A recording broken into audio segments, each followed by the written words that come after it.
And we are hoping one day that we can find support from the state government, given that he had 2 state funerals, one in Victoria and one here, to get it all fixed up.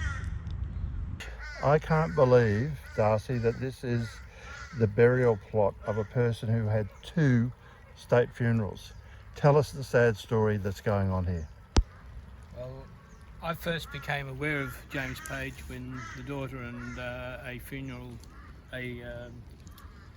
stonemason contacted me.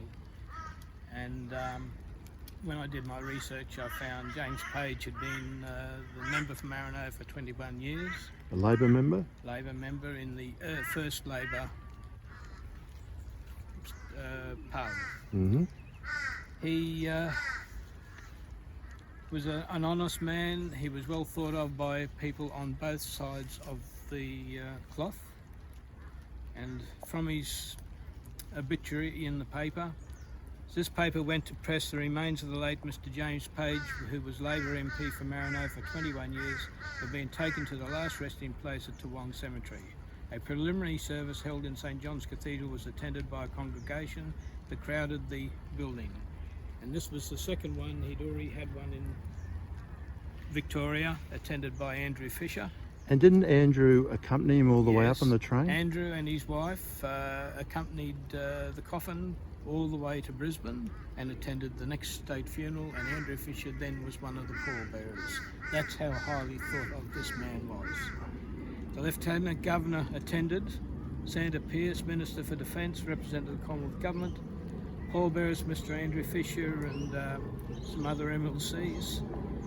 At the funeral service held at St. John's Anglican Cathedral, the Archbishop of Brisbane, Dr. Donaldson, assisted by Reverends Canon Garland and Canon DeWitt Batty, and minor Canon Simmons officiated. The coffin was placed on a gun carriage and covered by a Union Jack, after which the funeral procession moved off for Toowong. The cortege was preceded by the cross-bearer, also the Archbishop of Brisbane, Dr. Donaldson, and the officiating clergy, Canons Garland and DeWitt Batty. Just as a question. Yes. So, is it only James that's buried here, or is this His wife is buried here as well? Yes. Okay, I wondered why it was so big. She was buried first. That's why they brought him up to join his wife when he died in Moonee Ponds in Victoria. Uh-huh. See, there's always an interesting backstory.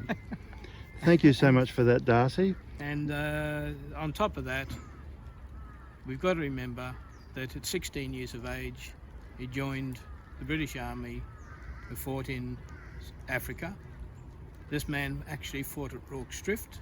He was a 16-year-old in the Royal Artillery, and he got a mention in dispatches for his heroic efforts by Chelmsford. Wong's playing not only in the Queensland Society but in the Australian Society. Just such an interesting story, Darcy. And really a bit more in the World Society. True.